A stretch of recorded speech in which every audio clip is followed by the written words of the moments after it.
Shalom, shalom, bien-aimés dans le Seigneur. J'espère que vous allez tous bien dans le nom de l'incomparable grand maître, Seigneur des seigneurs, notre roi de gloire, devant qui tout genou fléchit. Je vous salue dans ce glorieux nom, Yahushua Mashiach, notre maître, celui qui a dit qu'il est avantageux que je m'en aille. Parce que si je ne m'en vais pas, le consolateur ne viendra pas. Et il a envoyé son consolateur qui est son esprit, afin d'animer tous ses enfants en quelques lieux de l'extrémité de la terre où ils se trouvent. Nous croyons que le Seigneur travaille et que son Saint-Esprit qui est en nous prépare à marcher sur le chemin que le Seigneur a tracé pour nous, bien-aimés. Et nous croyons qu'en ce temps de la fin, le Seigneur a envoyé sa pluie, bien-aimés. Le Seigneur a ciblé ses enfants qui sont dans le monde. Ce peuple-là qui n'ont pas fléchi devant Baal, bien-aimés. Ce peuple-là qui vont prêcher, qui vont parler du Seigneur, qui vont proclamer le nom du Seigneur.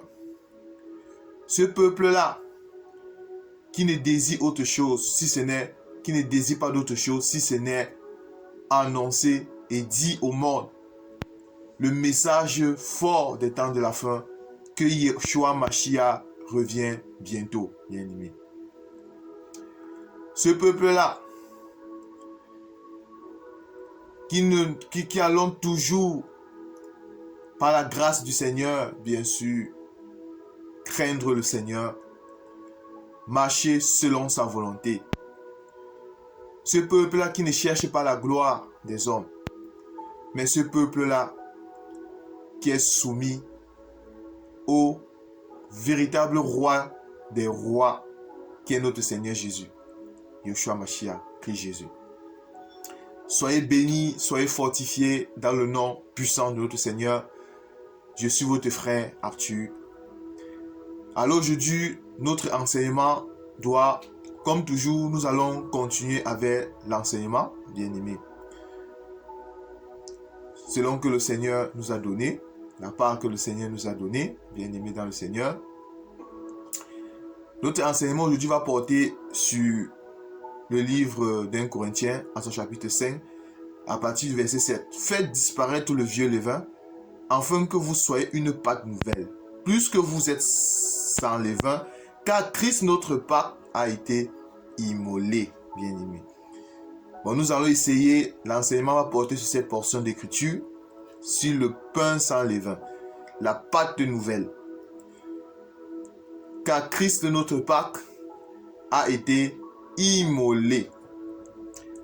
Tendre Père, nous te rendons grâce, Seigneur. Seigneur, toi qui es la lumière du monde, Seigneur. Nous qui avant étions les brebis errantes, Seigneur, qui ne savons quoi faire, nous étions captifs, Seigneur. Nous étions les prisonniers, les esclaves du monde des ténèbres, Seigneur. Mais toi, tu t'es dépouillé. Tu as pris la faiblesse, Seigneur. Tu n'as pas cherché d'être égal à Dieu, à ta position originale. Mais tu es venu dans ce monde, Seigneur, pour racheter, pour sauver ton peuple, Seigneur. Pour nous arracher dans la main de l'ennemi, Seigneur. Nous avant qui étions les peuples sans vie, Seigneur. Mais tu nous as donné la vie avec Christ. Seigneur, c'est pour ça que nous te rendons grâce, Seigneur, pour ce que tu as fait pour nous, Seigneur.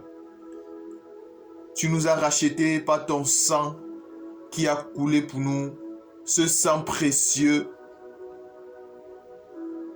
Ce n'est pas par les choses périssables, ni de l'argent, ni de l'or que tu nous as rachetés, Christ Jésus, de la vaine manière de vivre. Mais c'est pas ton sang précieux. Toi qui étais cet agneau prédestiné avant la fondation du monde, Seigneur.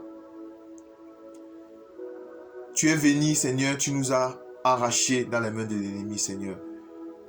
Et tu vis en nous, Seigneur. Nous sommes ce vase. Et toi, tu habites en nous par ton esprit, Seigneur. Nous qui sommes le peuple, Seigneur. Ta parole déclare, Seigneur, dans Matthieu chapitre 24, que là où il y a le cadavre, là s'assemblent les aigles, Seigneur. Nous qui sommes les aigles, Seigneur. Et toi qui es le cadavre, Christ Jésus. Et nous mangeons ce cadavre qui est ta parole, Seigneur. C'est pour ça, Seigneur, nous te rendons grâce pour tout ce que tu fais pour nous, Seigneur. Pour ton amour que tu ne cesses de déverser dans nos cœurs, Seigneur. Pour nos vies que tu transformes chaque jour, Seigneur. Malgré nos imperfections, tu nous rends parfaits, Seigneur. Malgré nos moments de faiblesse, Seigneur, tu transformes cela en force, Seigneur. Nous te bénissons, Seigneur, et nous te prions afin que, Papa, tu puisses nous assister dans tout ce que nous allons dire maintenant, Seigneur. Afin que ce que nous disons, nous ne le disons pas charnellement, mais accompagné par ta présence qui est en nous, Seigneur, et ton Esprit Saint, Seigneur. Daigne prendre le contrôle, Seigneur, et enseigne ton peuple, Seigneur, parce que nous sommes le vase que toi tu utilises pour enseigner ton peuple, Seigneur. Bénis tous mes frères et sœurs qui sont dans le monde, Seigneur, qui proclament ton nom dans la vérité, Seigneur. En ce temps de la fin où il y a beaucoup de livrés, Seigneur, qui sont entrés dans les églises, Seigneur. Mais nous croyons, Seigneur Jésus, que même s'il y a des livrets, il y a aussi du blé, Seigneur. Et nous croyons que tu dois garder le blé, Seigneur. Tu vas protéger tous ceux qui sont blés en ton nom, Seigneur. Nous qui sommes le peuple que tu as connu d'avance, Seigneur, qui avons ta sémence, Seigneur. Et nous qui nous préparons pour ton retour, Seigneur, afin que nous allons festoyer la fête des noces, Seigneur, avec toi dans les cieux. Merci, Seigneur Jésus, et que toute la gloire te revienne, Yeshua Mashiach. Amen. Alors, bien-aimés dans le Seigneur, ça avait une joie d'être ici de nouveau encore pour proclamer le nom du roi de gloire. Alors, sans toutefois tarder, nous allons voyager dans les Écritures. Nous allons essayer d'immoler l'agneau. Nous allons prendre notre Bible, bien aimé. C'est très important d'avoir la parole. Parce que la Bible déclare qu'il faut être comme les peuples de Béré qui avaient cette capacité de vérifier tout ce qu'on les disait, si c'était dans la parole, bien aimé, avant de dire Amen. Il ne faut pas dire Amen à un enseignement si vous n'avez pas examiné. Vous n'avez pas éprouvé, bien, il faut éprouver les prophéties pour savoir, même les enseignements, pour savoir si elles viennent de Dieu.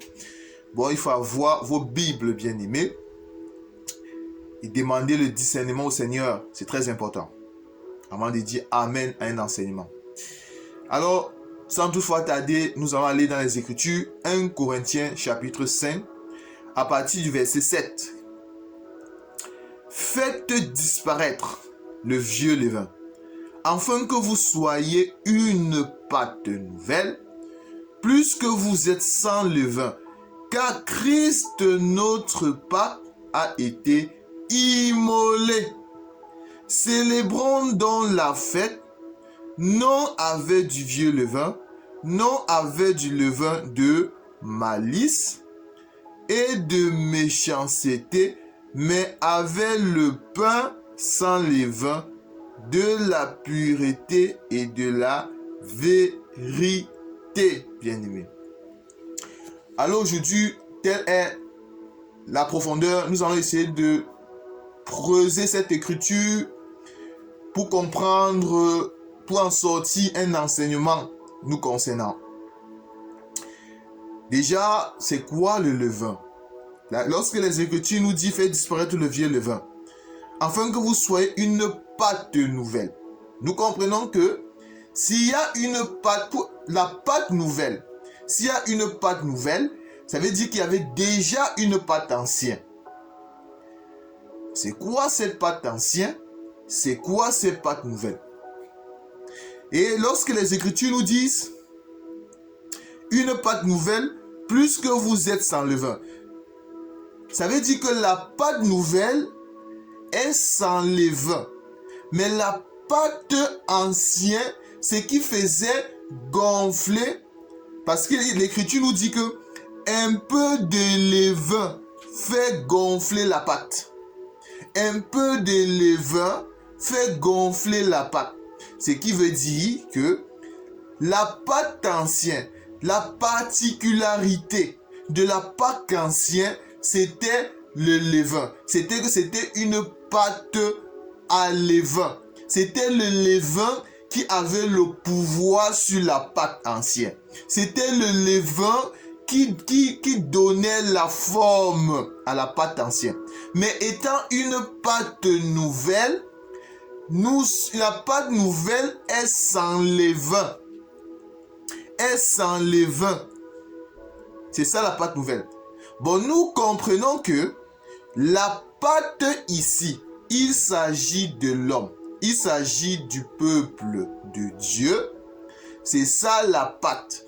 La pâte ici, il s'agit des êtres humains. Bien aimés. La pâte. Bon, la pâte ancienne, il s'agit de l'homme ancien. C'est ça la pâte ancienne. Bon, la pâte ancienne, il s'agit de l'homme ancien. Et le levain, il s'agit de ce qui donnait la forme à l'homme ancien.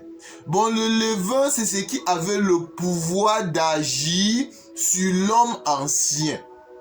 Le levain, c'est ce qui permettait à l'homme ancien, c'est ce qui donnait vie. Bon, pas vie, mais c'est ce qui, ça donnait toute une autre, ça donnait une façon d'agir à l'homme ancien. C'était ça le levain. Bon, nous comprenons que la pâte ancienne, il s'agit de l'homme qui n'avait pas de vie. La pâte ancienne, il s'agit de l'homme qui vivait dans le péché. La pâte ancienne, il s'agit ici de tout homme qui n'avait pas encore rencontré le Seigneur. Nous allons prendre une écriture. Avant de prendre une écriture, bon, nous voyons aussi que la pâte nouvelle, c'est-à-dire c'est l'homme nouveau. La pâte nouvelle, c'est la nouvelle naissance. Bon, lorsque vous avez la nouvelle naissance, vous êtes né de nouveau, vous avez rencontré le Christ, le Seigneur. Là, vous devenez une pâte nouvelle. Et la pâte nouvelle, c'est une pâte qui n'a pas de levain, bien aimé. C'est une pâte qui n'a pas de levain. Parce que nous sommes, celui qui est en Christ est une nouvelle créature. Les choses anciennes, c'est-à-dire l'homme ancien qui agissait sur lui, les choses anciennes sont passées. C'est ça la pâte nouvelle, bien aimé. Alors, nous allons prendre une écriture.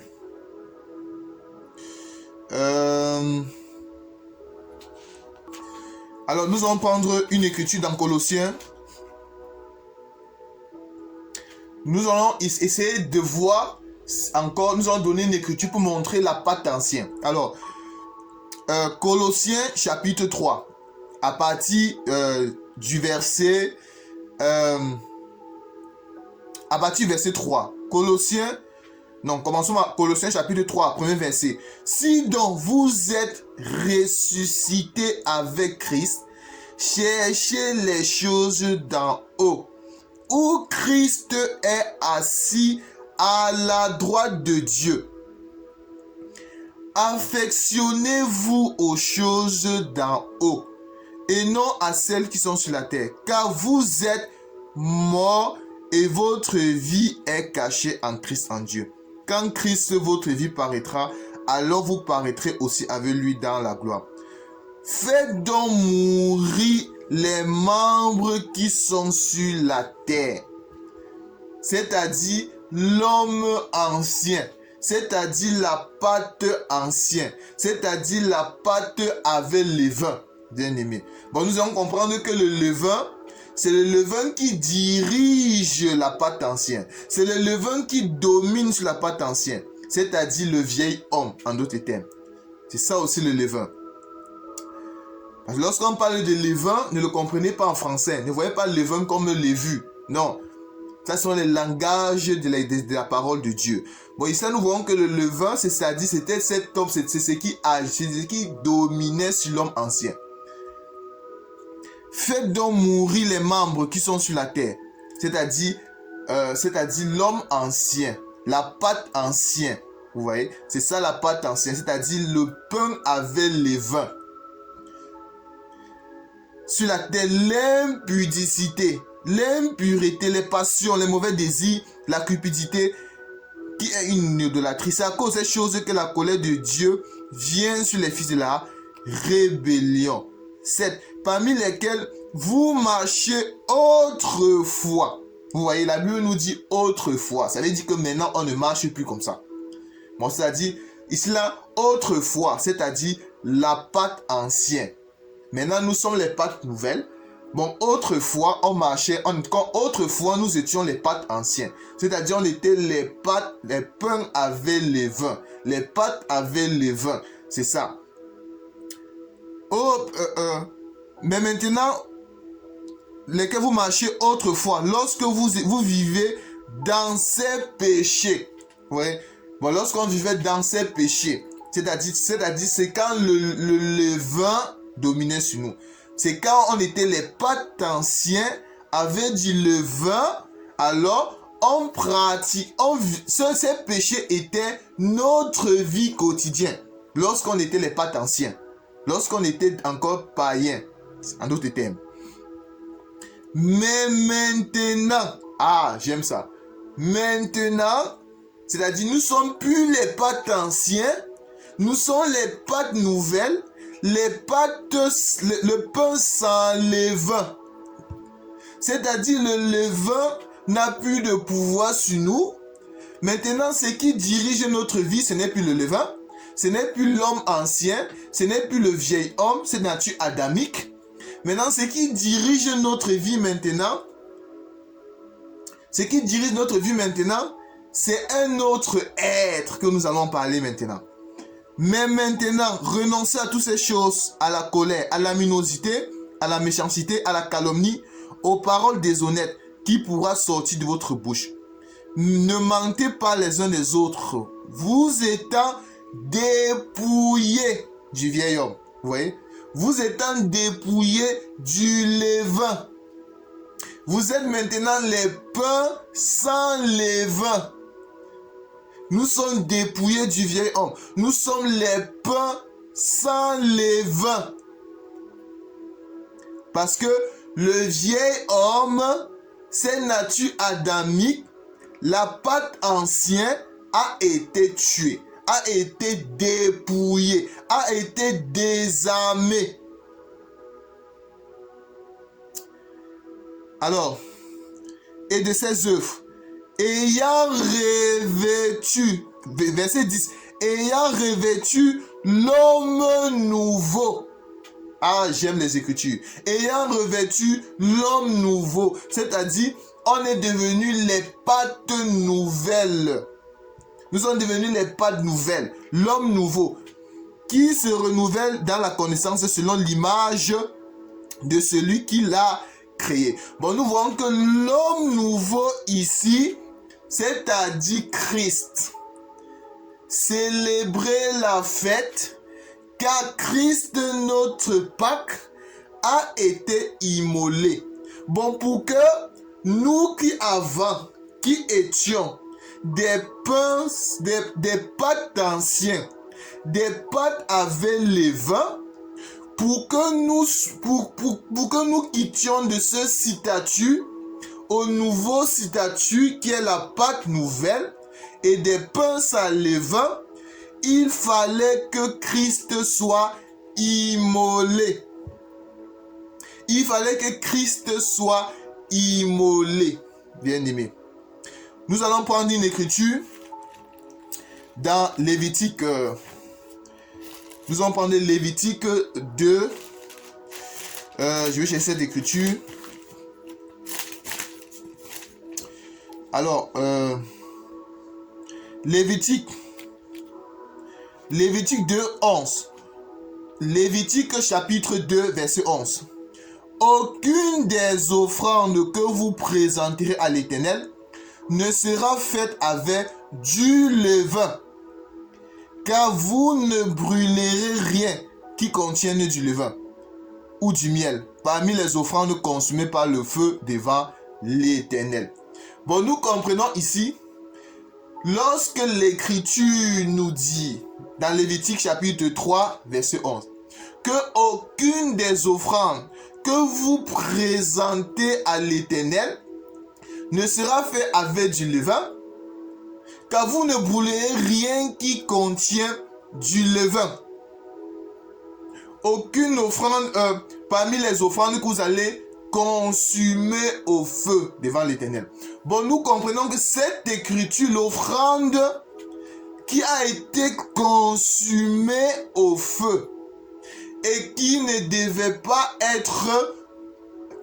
pas avoir de levain, en d'autres termes, de défaut. Il s'agit de tel que Isaïe chapitre 53 nous le dit. Il était cet agneau qui était muette devant ceux qui l'attendent. Il n'a pas ouvert la bouche. Bon, nous comprenons que c'était ici l'ombre des choses à venir qui préfigurait le véritable agneau qui devait être examiné. Afin que le sacrifice puisse être approuvé, bien-aimé. Nous allons voir tout à l'heure que notre Seigneur Jésus, parce que dans Exode chapitre 12, Exode chapitre 12, Exode chapitre 12. Alors, Exode chapitre 12 à partir du verset 5. Donc, commençons à partir du verset 4. Si la maison est trop... Commençons plus à avoir de compréhension. Commençons au verset 1er. L'Éternel dit à Moïse et à Aaron dans le pays d'Égypte. Ce mois-ci sera pour vous le premier des mois. Il sera pour vous le premier des mois de l'année. Parlez à toute l'assemblée d'Israël et dites, le deuxième jour de ce mois, on prendra un agneau pour chaque famille, un agneau pour chaque maison. Et si la maison est trop peu nombreuse pour un agneau, on le prendra avec son plus proche voisin, selon le nombre de personnes.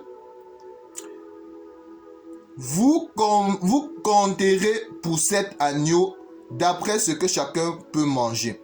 Ça serait un agneau sans tache. Ça serait un agneau sans défaut, mâle, âgé d'1 an. Vous pourrez prendre un agneau ou un chevreau.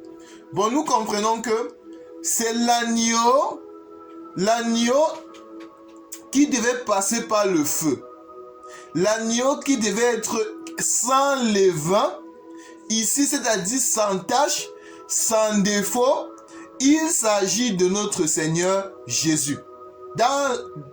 Ça préfigurait le véritable agneau qui est notre Seigneur Jésus, qui était cet agneau sans tache et sans défaut, prédestiné avant la fondation du monde, bien-aimé. Avant la fondation du monde. Il devait être cet agneau sans tache et sans défaut. Et nous allons voir que cet agneau avait été examiné. Parce que pour qu'un agneau sous Moïse, si nous allons dans l'ombre, sous Moïse, pour qu'un agneau soit sacrifié, l'animal devait être examiné. Il devait être examiné. On devait voir l'animal pour que ça puisse être approuvé pour le sacrifice. Il fallait que l'animal soit sans tache, sans défaut. L'animal devait être sans tache et sans défaut. Sinon, l'animal ne devait pas être accepté. Bon, nous allons voir tout à l'heure que notre Seigneur Jésus, qui était l'agneau de Dieu, prédestiné avant la fondation du monde, et manifesté en ces temps de la fin, bien aimé. Cet agneau où Jean le Baptiste avait présenté, voici l'agneau de Dieu qui ôte le péché du monde. Même cet agneau qui est notre Seigneur Jésus avait été examiné. Il a été examiné d'abord par qui? C'est-à-dire, lorsqu'on examinait les animaux sous Moïse, c'était l'ombre des choses à venir. Notre Seigneur Jésus, il a été examiné d'abord par les religieux. Après les religieux, il a été examiné aussi par qui? Il a été examiné par les païens. Nous allons voir cela. Avant de voir cela, nous allons prendre encore une écriture dans Éphésiens. Éphésiens chapitre 2. Éphésiens chapitre 2 à partir du verset 1er. Vous étiez morts par vos offenses et par vos péchés. Bon, nous voyons que là avant, nous étions les pattes anciens. C'est-à-dire nous avons le levain. C'est-à-dire le vieil homme dominait sur nous parce qu'on était morts. Bon, dit vous étiez, c'est-à-dire c'est avant. On était mort, on n'avait pas de vie parce que on avait le pain avec le vin. Dans lesquels vous marchez autrefois, dans le train, selon le train de ce monde, selon le prince de la puissance de l'air, l'esprit qui agit maintenant dans les filles de la rébellion. Vous voyez qu'avant, c'est cet esprit qui agissait sur nous. Avant, on était dirigé par cet esprit. On marchait selon le train de ce monde. On marchait selon le monde. On était amis du monde. On aimait le monde. Nous tous aussi, nous étions de là, non. Nous vivons autrefois selon la convoitise de notre chair. Bon, nous voyons que le vieil homme dominait sur nous. C'est-à-dire, on était les pattes anciens avec les vins. Et nos pensées. Et nous étions par nature les enfants de colère comme les autres.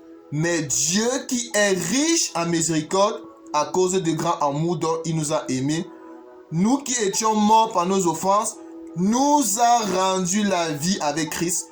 C'est par grâce que vous êtes sauvés. Alors si nous sautons, nous allons prendre une écriture.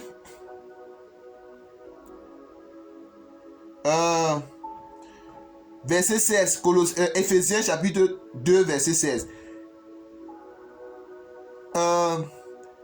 Et de les réconcilier les uns aux autres à un seul corps, avec Dieu par la croix, en détruisant par les inimitiés. Il est venu annoncer la paix à vous qui étiez loin de la paix qui était près.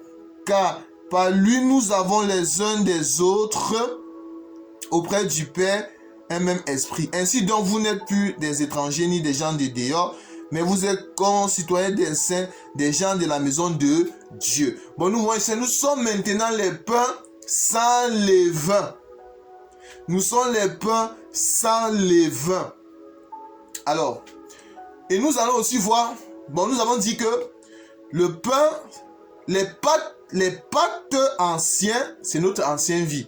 Le levain, c'est ce qui dominait sur notre vie. C'est ce qui donnait la forme à notre vie. C'est ce qui dirigeait notre vie avant. C'est-à-dire le vieil homme. C'est-à-dire les ténèbres aussi. Mais nous avons vu qu'étant les pâtes nouvelles, maintenant, c'est Christ, on a revêti l'homme nouveau qui est Christ Jésus. C'est ça les pâtes nouvelles. Mais maintenant, nous allons voir maintenant aussi que le levain, ça peut aussi être quoi?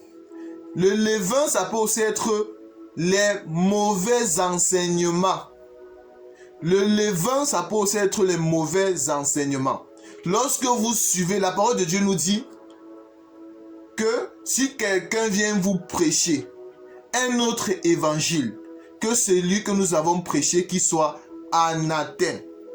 Il y a aussi une écriture qui nous dit, je crois que c'est dans 1 Corinthiens, que lorsqu'on vous prêche un évangile qui n'est pas l'évangile de Christ, vous le supportez fort bien, bien aimé. Il y a certaines personnes qui supportent ça d'évangile. Bon, nous comprenons que le levain, c'est aussi les faux enseignements. Surtout les enseignements de ce temps de la fin, il y en a tellement qui n'ont rien à voir avec l'évangile de Christ. Ce genre d'enseignement. Tel que si nous prenons par exemple Matthieu 16, verset 6, où notre Seigneur Yehoshua, il dit, gardez-vous avec soin du levain des pharisiens et des sadducéens. Nous allons chercher cette écriture. Matthieu 16. Matthieu 16, 6. Alors nous allons prendre une écriture dans Matthieu 16, verset 16 et 6. Commençons à partir du verset Matthieu 16, 4. Une génération méchante et adultère demande un miracle. Il ne lui sera donné d'autre miracle que celui de Jonas. Puis il les quitta et s'en alla. Les disciples, en passant de l'autre bord, avaient oublié de prendre des pains. Jésus leur dit, gardez-vous avec soin du levain des pharisiens et des sadducéens. Les disciples raisonnaient en eux-mêmes en disant, c'est parce que nous n'avons pas pris des pains. Jésus l'ayant connu dit, pourquoi raisonnez-vous même, gens de peu de foi, sur ce que vous n'avez pas pris des pains? Êtes-vous encore sans intelligence? Et ne vous rappelez-vous plus les 5 pains que 5000 hommes, et combien de paniers vous avez emportés? Ni les 7 pains et 4000 hommes, et combien de corbeilles vous avez emportés? Comment ne comprenez-vous pas comment ne comprenez-vous pas que ce n'est pas au sujet des pains que je vous ai parlé? Gardez-vous du levain des pharisiens. Gardez-vous du levain des pharisiens et des sadducéens. Alors il comprit que ce n'était pas du levain du pain qu'il avait dit de se garder, mais de l'enseignement des pharisiens et des sadducéens. Bon, nous comprenons ici que le levain, ça peut aussi être un mauvais enseignement. C'est-à-dire tout enseignement qui ne t'amène pas à t'attacher au Seigneur. Tout enseignement qui te pousse seulement à devenir avare, à t'attacher seulement à la terre.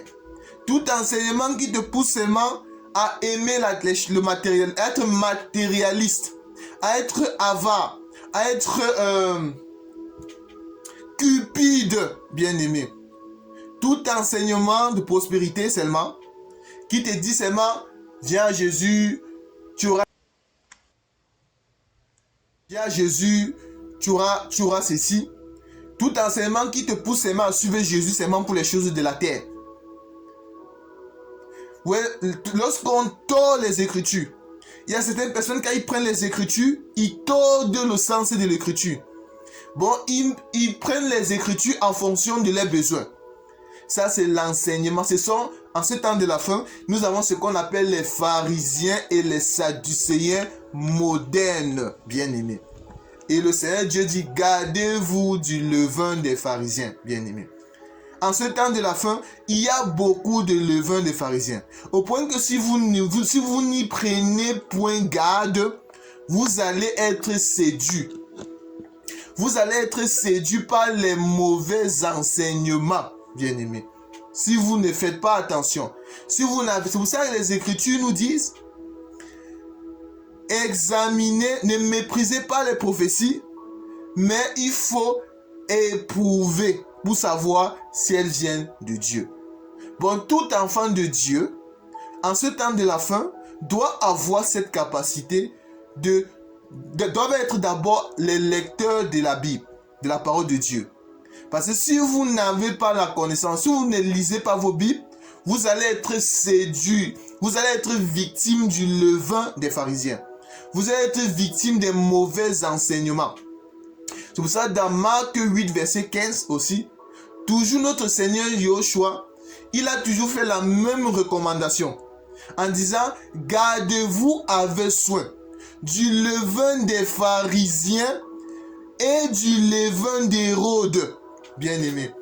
Bon, nous comprenons que le levain, c'est aussi les mauvais enseignements, bien-aimés dans le Seigneur. En ce temps de la fin, regardons comment il y a les enseignements qui n'ont rien à voir avec la parole du Seigneur.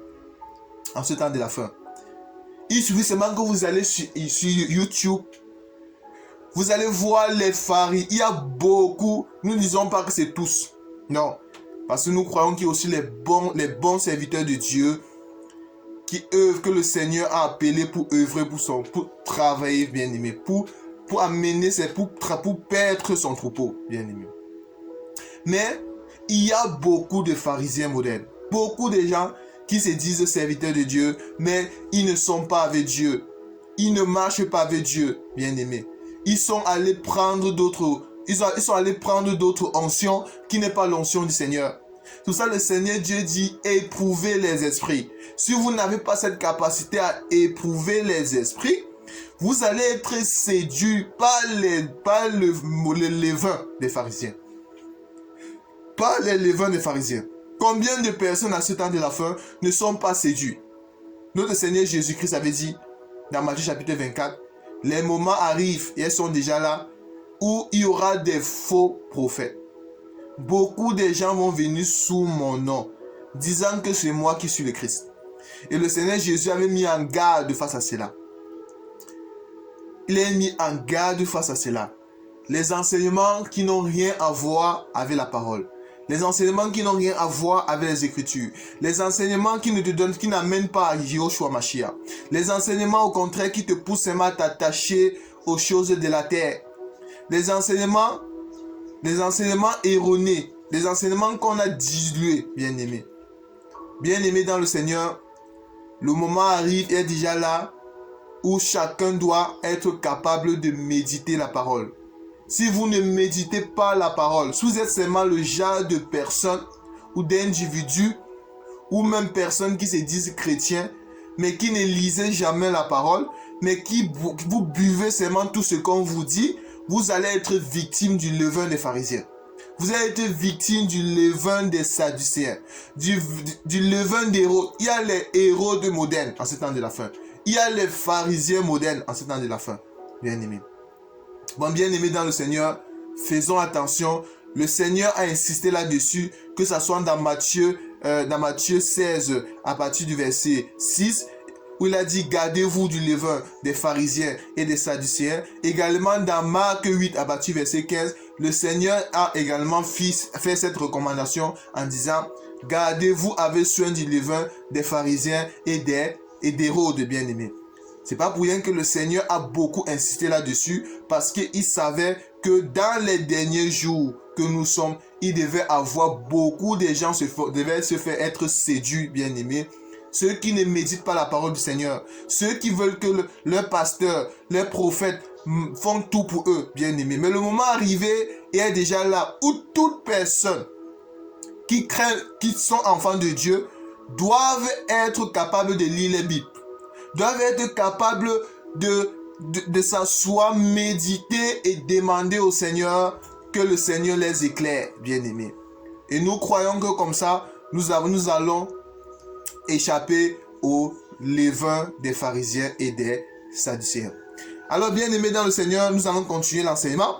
Nous voyons que tout à l'heure, nous avons vu que sous Moïse, l'animal, pour que l'animal puisse passer au feu, parce que on avait le tabernacle. Le tabernacle était divisé en 3 parties. On avait le parvis, on avait le lieu saint et le saint des saints. Sur le parvis, on avait ce qu'on appelait tous les ustensiles du parvis étaient en airain. Et on a vu que sous l'autel, il y avait ce qu'on appelle, dans le pavillon, ce qu'on appelle l'autel des sacrifices.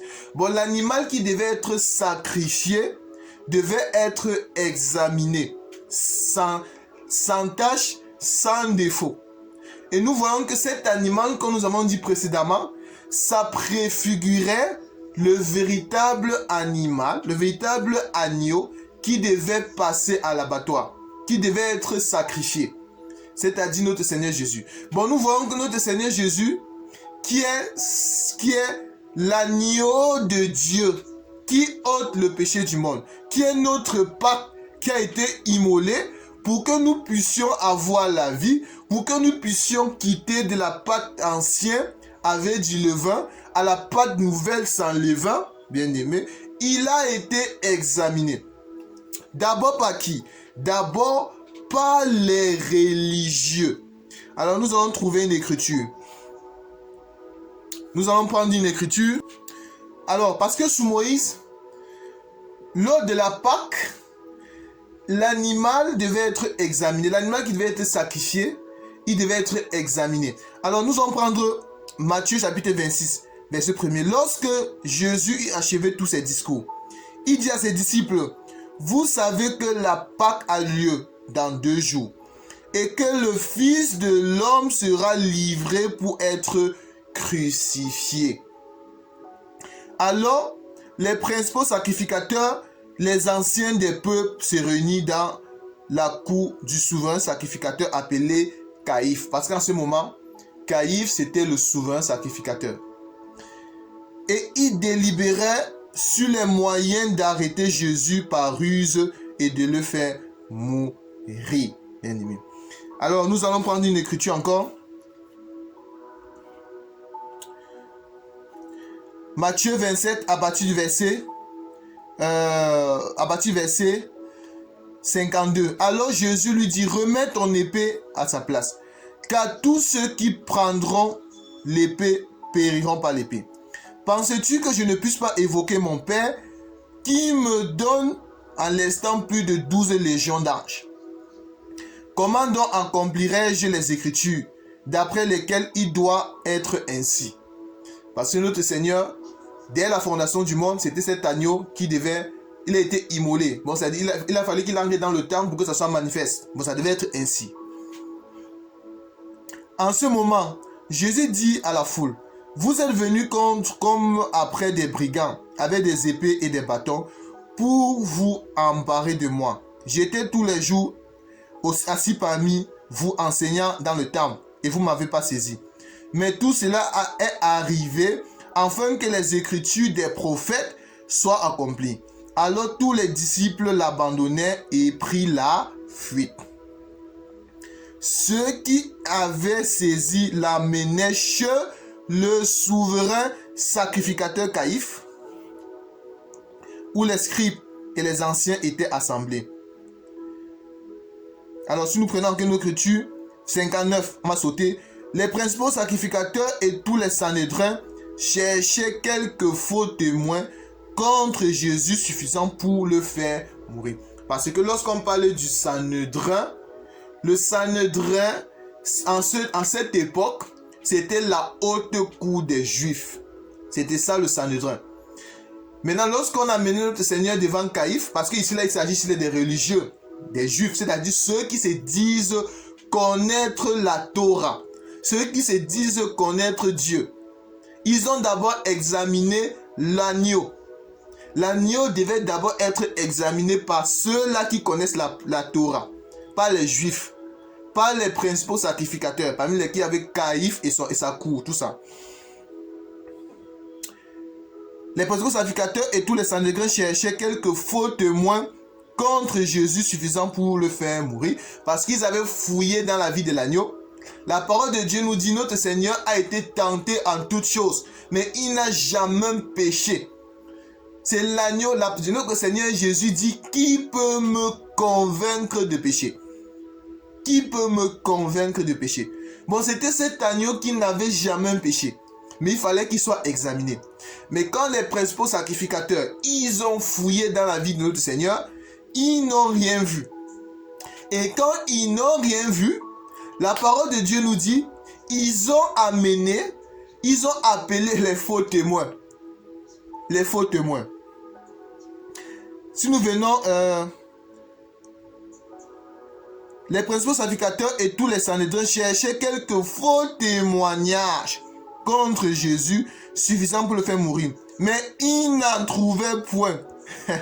Quoique plusieurs faux témoins se soient présentés, enfin, il n'en vint deux qui disent. Bon, malgré qu'ils ont appelé les faux témoins, il y a eu les faux témoignages. L'Écriture nous dit, la parole de Dieu nous dit qu'ils n'ont pas, malgré ça, ils n'ont rien trouvé dans la vie du Seigneur. Mais ils n'en trouvaient point. Quoique plusieurs faux témoins se soient présentés, enfin, il en vint deux qui disent, celui-ci a dit, j'ai plus détruit le temple de Dieu et le rebâti en 3 jours. Bon, l'accusation ils ont eu à donner à notre Seigneur, c'est que notre Seigneur avait dit qu'il va détruire le temple. Vous savez, le temple de Jérusalem, c'était vraiment tout pour les Juifs. Et le rebâti en 3 jours. Mais c'est que les Juifs n'avaient pas compris, parce que notre Seigneur, il avait cette capacité de parler en parabole aux Juifs. C'est ça qui dit qu'à eux, il les a été appelés de... Je les parle en parabole, mais à vous, il vous a été donné de comprendre le mystère du royaume des cieux. Quand le Seigneur disait que détruisez ce temple et je vais le reconstruire en 3 jours, il a été une occasion de chute pour Israël. Il a été une pierre d'achoppement pour Israël. Parce que Israël, il n'avait pas compris que le temple que notre Seigneur disait qu'on devait détruire et il devait reconstruire en 3 jours, le Seigneur parlait de son corps.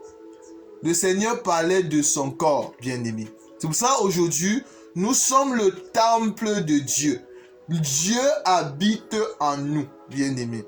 Nous sommes un édifice, nous sommes une habitation de Dieu en esprit, bien-aimé. Alors, si nous continuons la lecture, Matthieu 27, alors, 62, le souverain sacrificateur se leva et lui dit, ne repens-tu rien? Qu'est-ce que ces hommes déposent contre toi? Jésus garda le silence. Le souverain sacrificateur prenant la parole et lui dit, je t'adjure par le Dieu vivant de nous dire si tu es le Christ, le Fils de Dieu. Jésus lui répondit, tu l'as dit. Jésus l'a dit, tu l'as dit.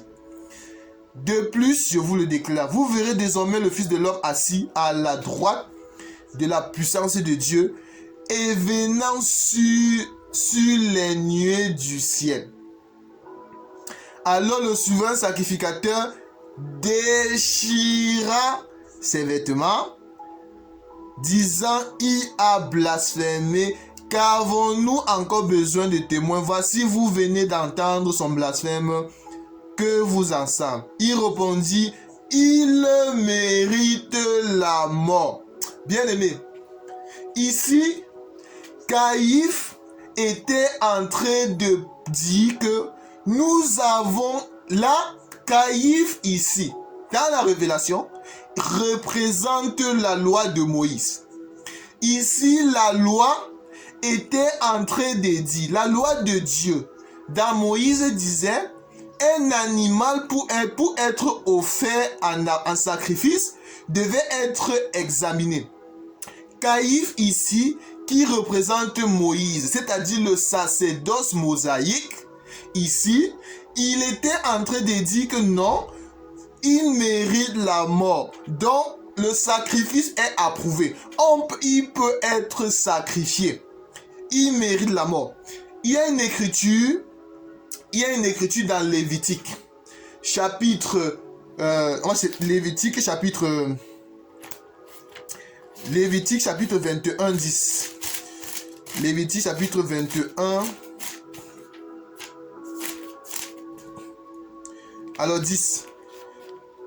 La Bible nous dit, Caïphe a déchiré ses vêtements. Cette écriture, c'est une écriture prophétique, bien-aimé. Caïphe déchira ses vêtements. Ici, là, la Bible nous dit, Alors le souverain sacrificateur déchira ses vêtements, disant il a blasphémé. Mais dans la loi de Moïse, que nous dit les Écritures, Lévitique 21, 10, le sacrificateur qui a la supériorité sur ses frères, sur la tête duquel a été répandue l'huile d'onction, et qui a été consacré et revêtu de vêtements sacrés, ne découvrira point ses vêtements et ne déchirera point ses vêtements. Bon, ici, l'action de Caïphe qui déchire ses vêtements, nous comprenons que Caïphe a brisé la loi. Bon, lorsqu'il déchira ses vêtements, il a légué, sur le plan prophétique, il a légué sa place au véritable souverain sacrificateur selon l'ordre de Melchisédek qui est Jésus-Christ. Bon, Caïphe a dit, voilà votre sauveur, voilà l'agneau, voilà celui qui peut vous sauver, bien aimé. Rappelez-vous une écriture de Caïphe qui avait dit, il est avantageux qu'un homme meure pour le péché du monde. Bon, nous comprenons que Caïphe, ici, dans la révélation, il représente le sacerdoce mosaïque. Le sacerdoce mosaïque qui est tombé sur Jésus. Ce sacerdoce, quand cet animal était sans tache et sans défaut, alors maintenant, quand cet animal sans tache, sans défaut, alors il a approuvé. Cet animal était approuvé. Il devait être brûlé. Il devait passer sur le feu. Il devait être immolé, bien aimé. Bon, nous avons vu que il a été examiné d'abord par les religieux. Maintenant, nous allons voir que l'animal a aussi été examiné par les païens. Les religieux ont analysé, ils ont vu que il était sans tache et sans défaut. Nous allons chercher une écriture. Alors, nous allons prendre une écriture. Jean chapitre 18. Jean chapitre 18 à partir du verset 27. Non, commençons à partir du verset 28. Il conduisit Jésus chez Caïphe, au prétoire. C'était le matin. Ils n'en trouvaient point eux-mêmes dans le prétoire, afin de ne pas souiller et le prétoire manger la Pâque. Pilate sortit donc pour aller à eux. Et il dit, quelle accusation portez-vous contre cet homme? Il lui répondit, si ce n'était pas un malfaiteur, nous ne l'aurions pas livré. Sur quoi Pilate leur dit, prenez-le vous-même et jugez-le selon votre loi. Les Juifs lui disent, il ne nous est pas permis de mettre personne à mort. C'était afin que s'accomplisse la parole que Jésus avait dite lorsqu'il indiquait de quelle mort il devait mourir.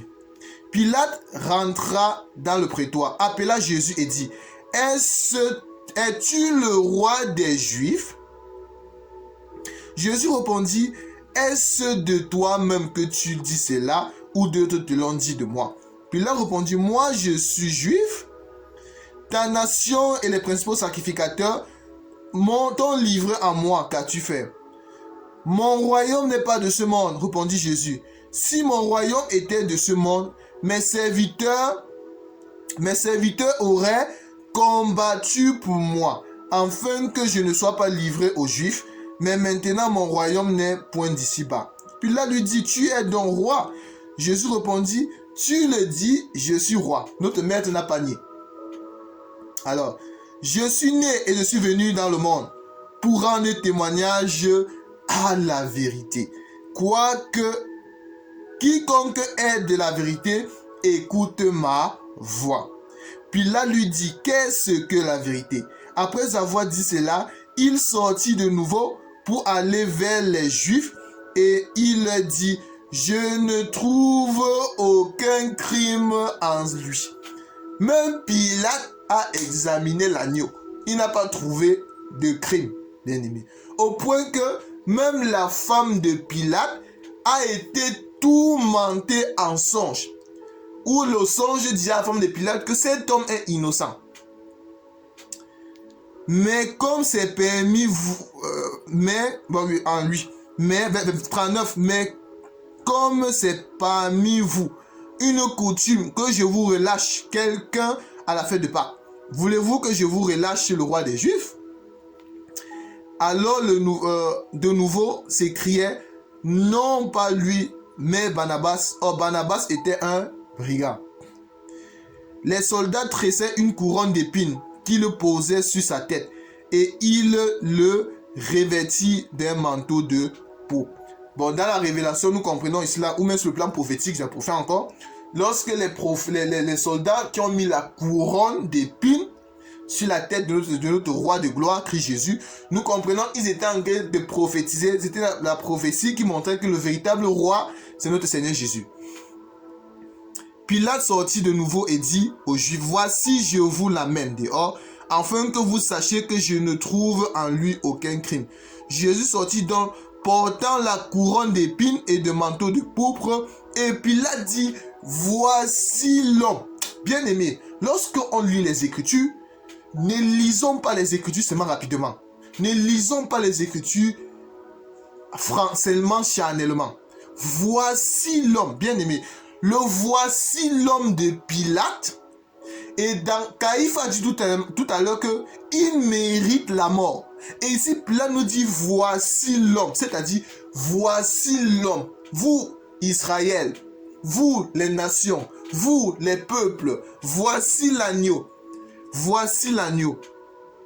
Lorsque les principaux sacrificateurs et les huissiers le virent, ils s'écriaient, crucifiez-le. C'est-à-dire, il peut mourir. Bon, nous comprenons que notre Seigneur Jésus a été examiné. Il était ce pain sans levain. Il était le véritable pain. C'est-à-dire, je suis le pain de la vie, bien-aimé. Bon, le pain qui était Jésus, il était ce pain sans levain, sans tache, sans défaut, bien-aimé. Il a été examiné par les religieux, par ceux qui se disent connaître la Torah. Il était examiné, c'est-à-dire les autorités juives, bien aimées, les juifs en général, tout ça. Par la loi mosaïque, a frappé, l'a tué, bien aimé.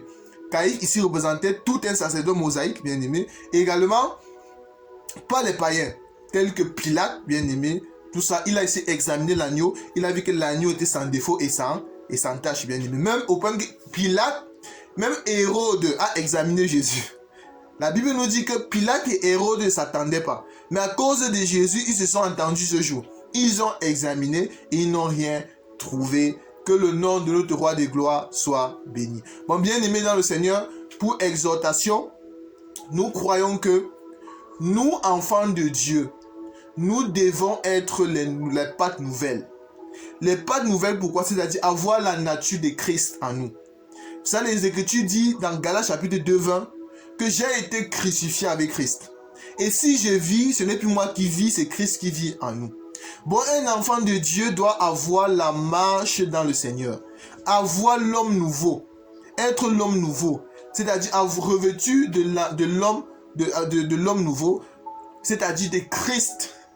C'est Christ qui nous conduit, bien-aimés. Celui qui n'est pas une pâte nouvelle, si vous n'êtes pas une pâte nouvelle, si vous n'êtes pas sans levain, vous ne pouvez pas aller au ciel. La pâte nouvelle, c'est lorsqu'on a l'Esprit du Seigneur. C'est l'Esprit du Seigneur Yehoshua qui nous conduit dans notre vie, qui nous fortifie, bien aimés, afin que nous puissions mener à bien notre marche dans le Seigneur. Bon, soyons les pâtes nouvelles. Et pour être une pâte nouvelle, il faut renoncer à l'ancienne vie. Il faut renoncer au vieil homme. Et pour renoncer au vieil homme, ce n'est que Christ Jésus qui nous permet, qui nous donne la capacité, qui nous retire du monde afin de nous mettre dans la bergerie, bien-aimés. Quand le Seigneur pouvait dire, mes brebis attendent ma voix et me suivent. Ils ne suivront aucun nôtre, bien-aimé. Bon, si tu es une brebis du Seigneur, si tu veux, tu ouvres ton cœur, comme le Seigneur Jésus dit, je me place à la porte, je frappe, si quelqu'un entend ma parole, j'entrerai chez lui et je souperai avec lui. Bon, si tu es une brebis du Seigneur et que tu écoutes la parole du Seigneur, alors le Seigneur va venir et souper avec toi. Ouvre-lui ton cœur, le Seigneur va faire de toi, de la pâte ancienne que tu étais, il fera de toi une pâte nouvelle, c'est-à-dire avoir une nouvelle vie. C'est la parole de Dieu que celui qui est en Christ est une nouvelle créature. Alors, bien-aimés, nous vous remercions nous remercions, bien-aimés dans le Seigneur, pour ce message, le Seigneur, et nous croyons que le Seigneur Jésus-Christ, lui qui est le roi de gloire, celui qui fait grâce à tout et chacun, bien-aimés, soyez puissamment bénis, fortifiés. Sans toutefois, abonnez-vous à notre page Facebook, bien-aimés. Likez nos vidéos que nous faisons, ça nous encourage vraiment, bien-aimés dans le Seigneur. Et surtout,